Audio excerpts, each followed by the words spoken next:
que la situación económica era muy complicada. Me venían a buscar al colegio y de verdad a mí me daba mucha vergüenza que mis padres me vinieran. De toda mi infancia recibí mucho acoso. Yo no entendía. Fallecieron dos compañeros míos. Mi madre en aquel momento se encontraba en el hospital ingresada.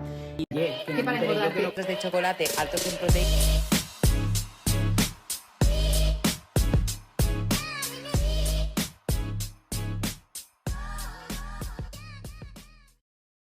Pero bueno, que hoy tenemos cambio de escenario, cambio de fondo.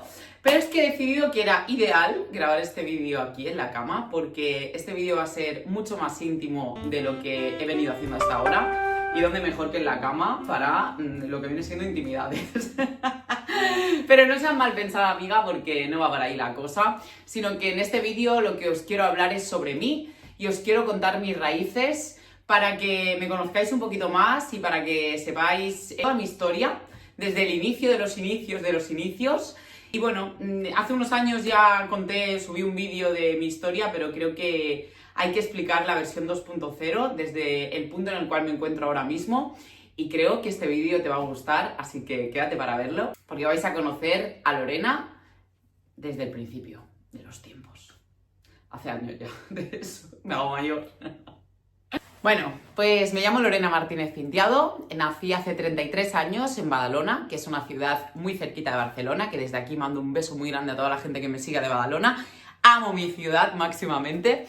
Y bueno, para poderos contar mi historia, creo que primero me tengo como que ir a mis raíces y contaros un poco la de mis padres, para que también entendáis y contextualicéis un poco toda mi vida.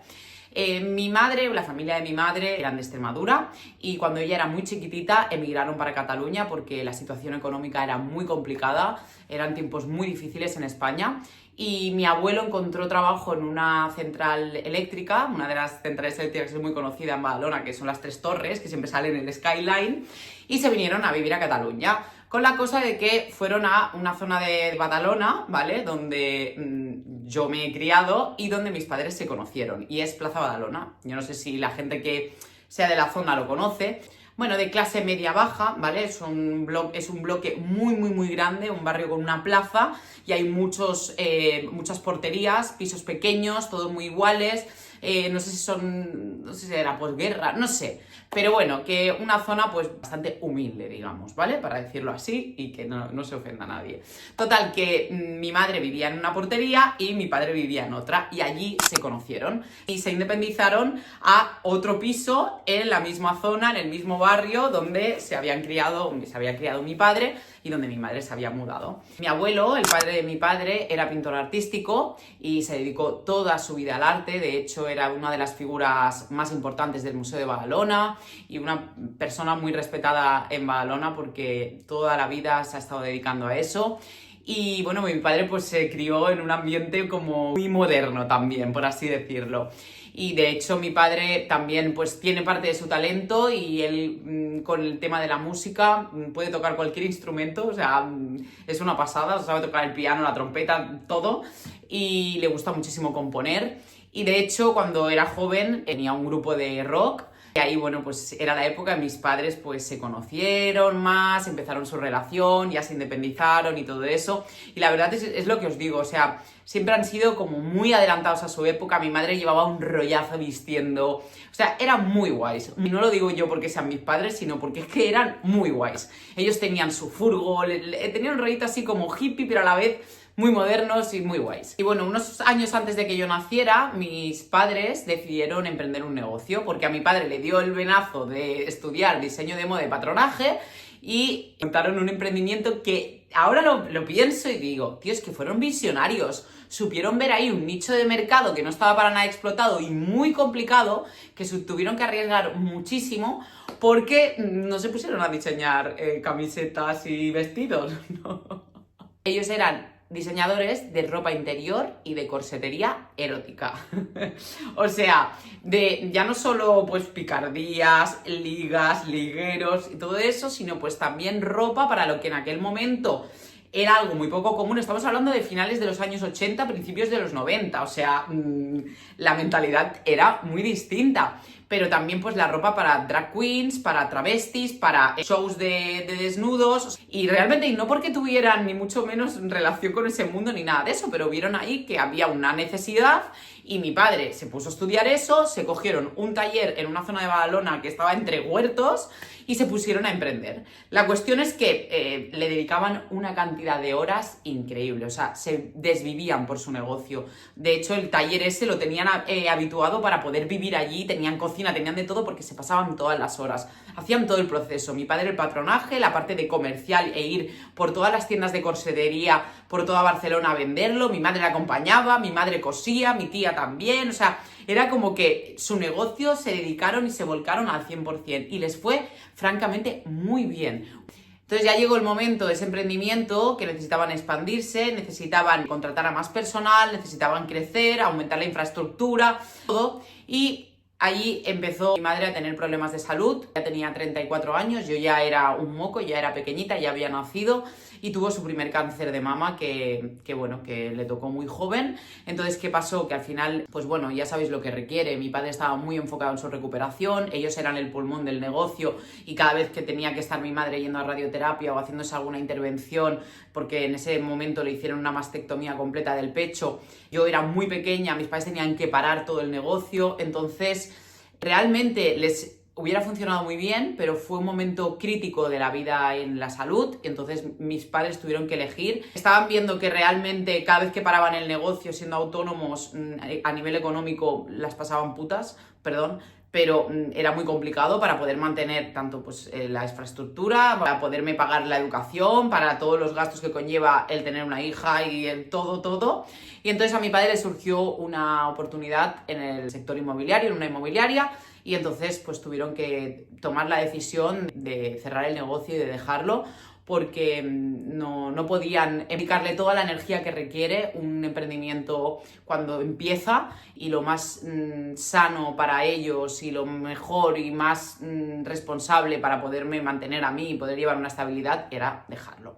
Y dejaron eso y mi padre empezó en ese trabajo, mi madre se recuperó y también se puso a trabajar con mi padre. La verdad es que tomar esa decisión que tomaron fue muy dura, lo sé, porque ellos tenían mucha ilusión en ese proyecto y de verdad le ponían unas ganas.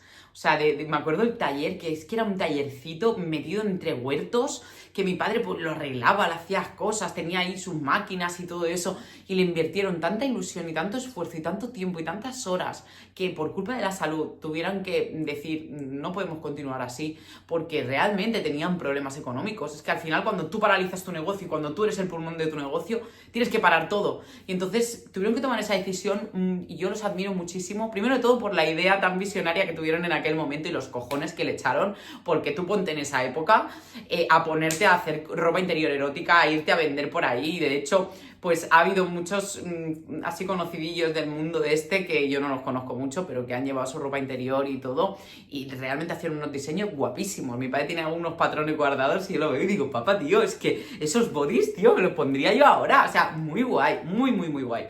Trabajaba en la licra, todo, tenían que espabilarse muchísimo y de verdad que curraron muchísimo. Yo ya eso desde muy pequeña ya lo vi ese afán de superación. Yo recuerdo ese primer obstáculo con la salud que tuvo mi madre, lo recuerdo muy bien, recuerdo que ella lo pasó muy mal.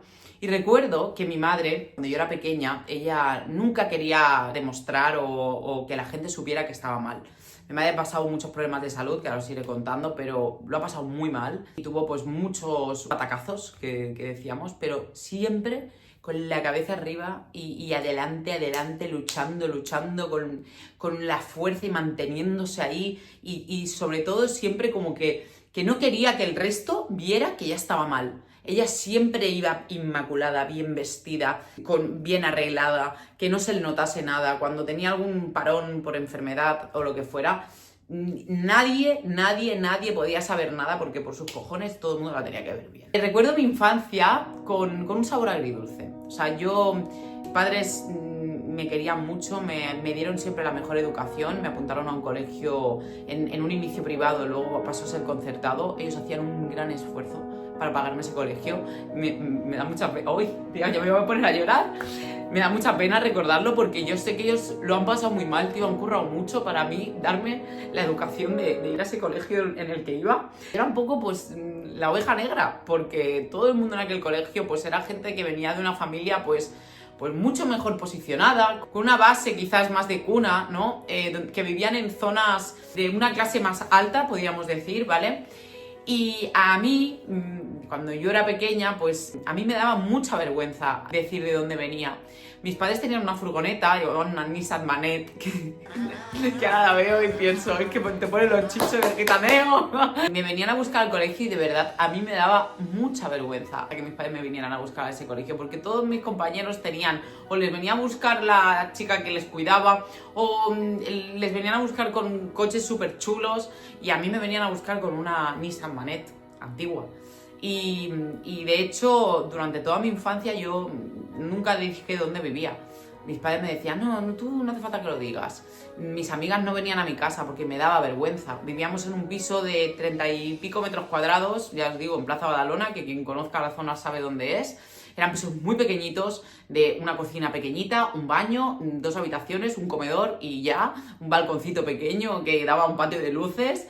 Y a mí, sinceramente, pues todas mis amigas tenían casas, vivían en urbanizaciones, en chalets o vivían en zonas como mucho más guays, y a mí me daba muchísima vergüenza decir dónde vivía, y lo oculté durante muchos años. De hecho, ninguna amiga venía a mi casa. Y bueno, pues eso es lo que os comentaba, ¿no? Que he tenido una infancia agridulce, me sentía en muchos momentos muy sola.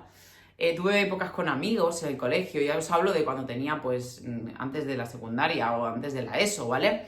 Me sentía sola, me sentía como desplazada, no entendía muy bien por qué no encajaba, la verdad, porque era una buena tía, era una tía enrollada, era una niña buena, nunca he tenido maldad, nunca, jamás. Bueno, durante toda mi infancia recibí mucho acoso por mi peso corporal, por mi apariencia física.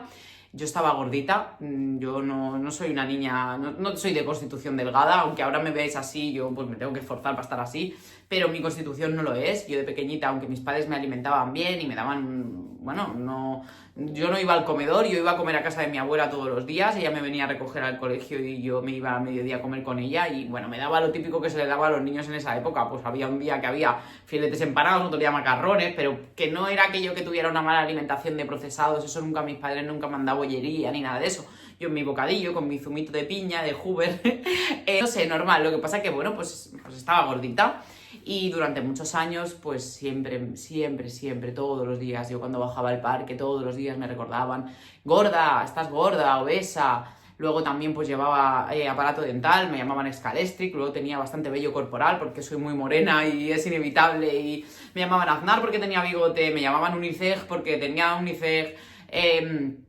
Bueno, continuamente recibí mucho acoso en ese sentido, mucho bullying, metiéndose con mi aspecto, sobre todo, que era lo que más me dolía. Y yo recuerdo muchos días volver a mi casa y decir a mi madre, pero jolines, espera, que os voy a poner a llorar otra vez, qué tonta. Le decía a mi madre, pero ¿por qué se meten conmigo si yo si yo no hago nada malo? Es que no entendí, yo no entendía. Perdón. Uf, es que son tocar heriditas, ¿eh? Estamos aquí sacando toda la mierda, hablando el cajón de la mierda. Yo no entendía por qué no encajaba, no entendía por qué se metían conmigo si yo no hacía nada malo. Yo es que repetía siempre eso. Pero si yo soy buena con todo el mundo, ¿por qué se meten conmigo? Mi madre, tú déjalo. Mi madre era muy cañera, mi madre era muy cañera.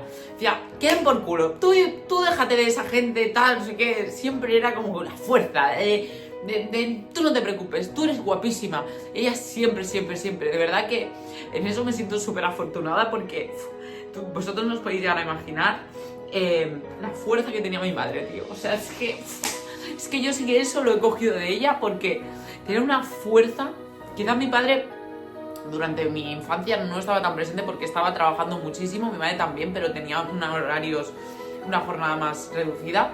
y mi padre pues no estaba tan presente, él trabajaba muchas horas, tenía mucho estrés laboral, estaba metido en el sector inmobiliario, escaló mucho, la vida nos fue mejor a nivel económico, pudimos mudarnos de ese barrio y mis padres se cogieron un piso, fue un proyecto precioso porque para ellos, pues bueno, pues invirtieron ese dinero, les costó muchísimo ganarlo, era su dinero ahorrado y cogieron un piso, una obra nueva, lo compramos sobre plano, fue todo tope de emocionante. Pues eso, yo no lograba entender nunca por qué no llegaba a encajar. Muchas veces cuando ya empezaban a hacer planes, la gente, pues los niños con 13, bueno, quizás un poco menos, 12, 13, que empiezan a ir al cine y todo eso, yo me sentía sola, escribía mensajes a amigas y no me invitaban. Algunas ocasiones hacían fiestas de cumpleaños y no me invitaban y yo me sentía muy mal, muy mal.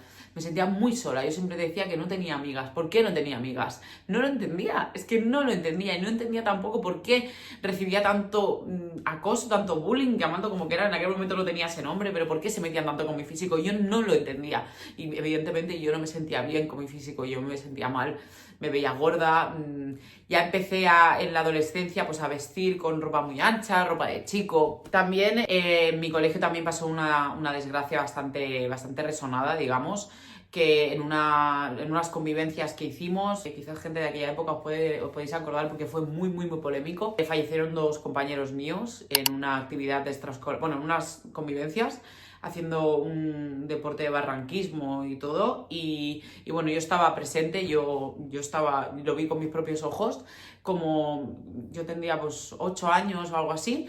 Mi madre en aquel momento se encontraba en el hospital ingresada y mis padres lo pasaron muy mal, con mucha incertidumbre, porque no supieron hasta el último momento quién había sido quien había tenido el accidente. Los niños tuvimos una situación súper incómoda, llegamos al colegio, estaba toda la prensa, Antena 3, Telecinco, todo. Y fue una situación de mi vida que recuerdo a veces y digo, hostia, qué fuerte, ¿no? Que yo estaba ahí delante con el arnés puesto, yo iba a estar ahí, yo iba a saltar, yo podría haber sido uno de ellos, y la verdad es que fue un momento de mi vida también que lo recuerdo muy agridulce y bueno, complicado.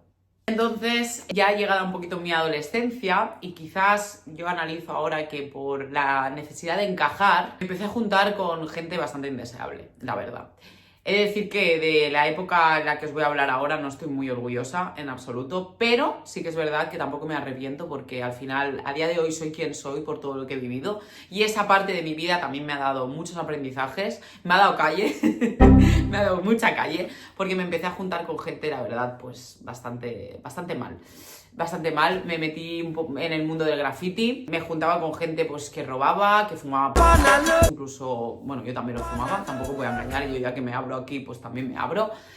Mis días se basaban en estar en un parque, fumando, delinquiendo, con gente indeseable, que el que era más guay es el que peor la había liado, el que había estado en un reformatorio o el que no sé qué, o sea, una época verdaderamente muy fea. Salí de ahí y mira, en ese aspecto mis padres siempre me han dado mucha libertad en todo, o sea, mucha libertad.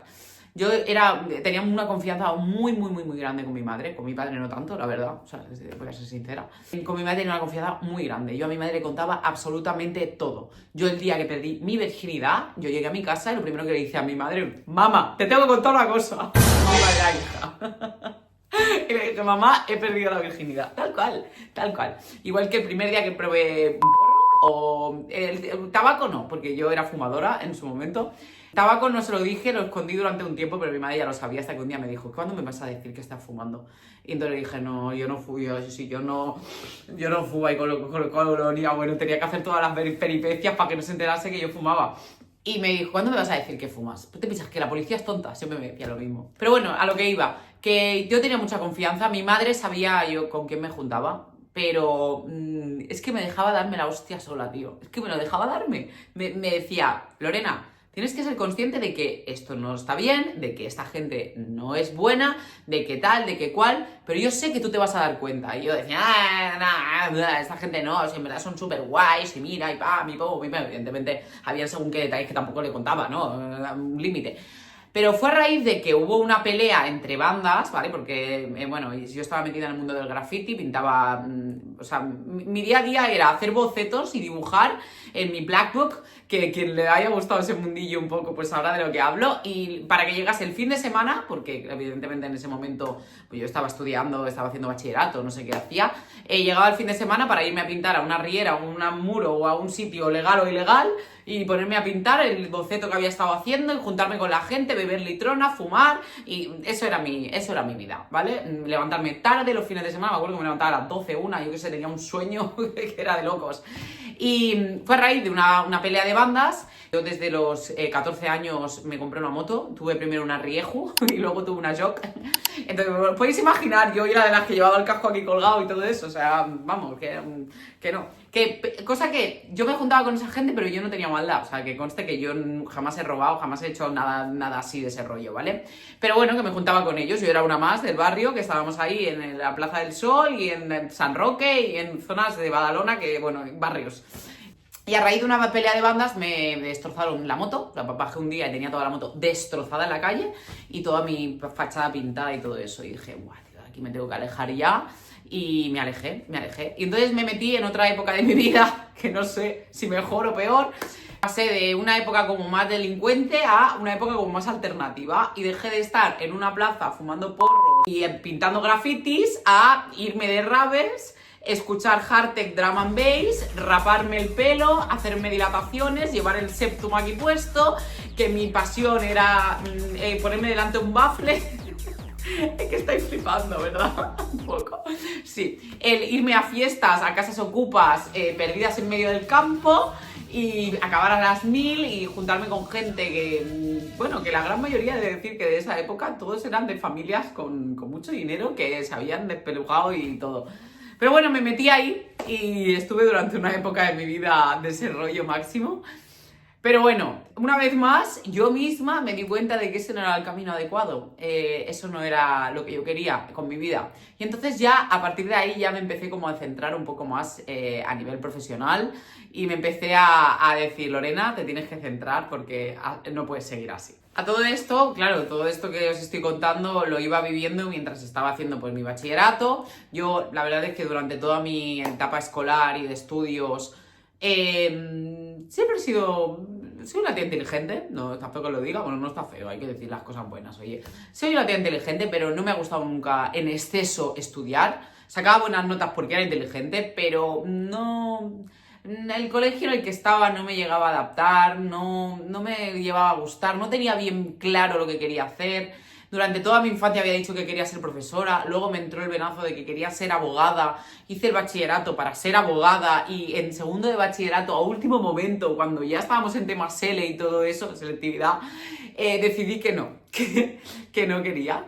Y entonces a mis padres les dije que yo no quería hacer una carrera, que no era el camino que yo quería seguir, que yo tenía el sentimiento de que yo necesitaba hacer algo mucho más creativo. Me puse a hacer un grado superior de audiovisuales y me puse a trabajar también en la moda y ya empecé a trabajar en una tienda de ropa, porque eso sí he de decirlo, que desde que tuve los 17 años yo me puse a currar. Empecé currando en una joyería en Barcelona, en Galerías Maldà, no sé si las conocéis, que están ahí metidas por la calle Petrichol y todo eso, una galería súper pequeñita. Encontré un trabajito de pocas horas, de ahí ya me pasé a otro trabajo así como de pocas horas en una heladería, luego estuve un tiempo en Starbucks y luego ya empecé en Mango, que es la empresa donde bueno, pues tiré currículums que estaba cerca del sitio donde yo trabajaba, ahí el sitio donde yo estudiaba audiovisuales. Empecé a trabajar allí como dependienta en el outlet de calle Gerona, que bueno, que es que yo ya lo voy a contar todo aquí con todo lujo de detalles, porque quien sea de Barcelona pues entenderá los sitios y tendrá un poquito más de gracia la historia. Pues empecé trabajando allí como dependienta en el outlet a media jornada, porque yo estaba por las mañanas estudiando y estaba el colegio justo al lado, tenía media hora para comer todos los días y me iba directamente a currar allí hasta las 10 de la noche, que cerraba la tienda, y me llegaba a casa a las 11 porque me iba en metro. O sea, era mi vida, yo no tenía vida, no comía apenas, era un show, pero bueno, estuve durante muchos años trabajando ahí. Bueno, durante muchos años tampoco. Enseguida ya como que vieron en mí un potencial. Era muy buena vendedora, porque en Mango también se trabaja mucho por venta individual.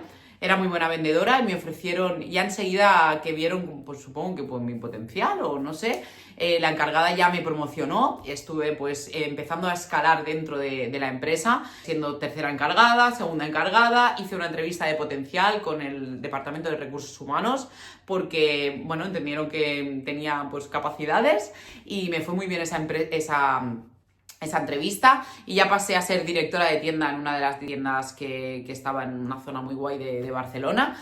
Yo tenía en aquel momento 21, 22 años.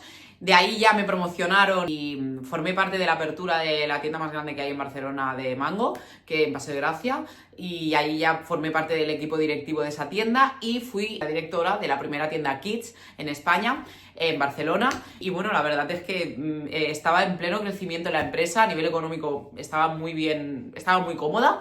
Yo todavía vivía en casa de mis padres, tenía pareja en aquel momento, pero bueno, también vivía un poco a medias con él, bueno, pero no llegamos a independizarnos como tal. Y bueno, creo que voy a dejar aquí la historia y os voy a seguir contando porque desde ese punto en el cual yo estaba en Mango y había conseguido escalar a ser directora de tienda, el ser trabajar en una de las tiendas que más facturaba de España, ahí mi vida dio un vuelco, me pasó una de las cosas más fuertes de mi vida, de las más duras, y ahí cambió mi mentalidad. Y eso os lo voy a contar en el siguiente capítulo. Espero que os quedéis porque promete. Simplemente, hasta ahora, todo lo que os he contado de mis raíces, deciros que como habéis visto, vengo de una familia humilde, normal y corriente, trabajadora, luchadora, sobre todo luchadora. O sea, si algo me ha transmitido mi madre han sido los valores de la lucha, del esfuerzo, de lo que cuesta ganarse las cosas. Mis padres poco a poco fueron mejorando su economía y su nivel de vida, pero fue a base de esfuerzo, de trabajo, de constancia, y yo eso lo he estado viendo toda mi vida. Más allá de todos los recursos que me hayan podido dar, sobre todo los valores que me han transmitido desde siempre, el de ser buenas personas. Mis padres son muy buenas personas. Mis padres me han transmitido siempre eso. Mi madre, aunque yo le llegase a casa llorando de que me trataban mal, mi madre siempre me decía, pero tú sigues siendo como tú eres única, tú tienes una energía que algún día la valorará a las personas adecuadas. Tú, Lorena, no cambies por esa gente que no valora realmente la luz que tú tienes. Y mi madre lo que siempre me transmitía es que siguiera siendo como yo era, una buena niña. Y bueno, voy a continuar grabando, pero esto lo vemos en el siguiente capítulo.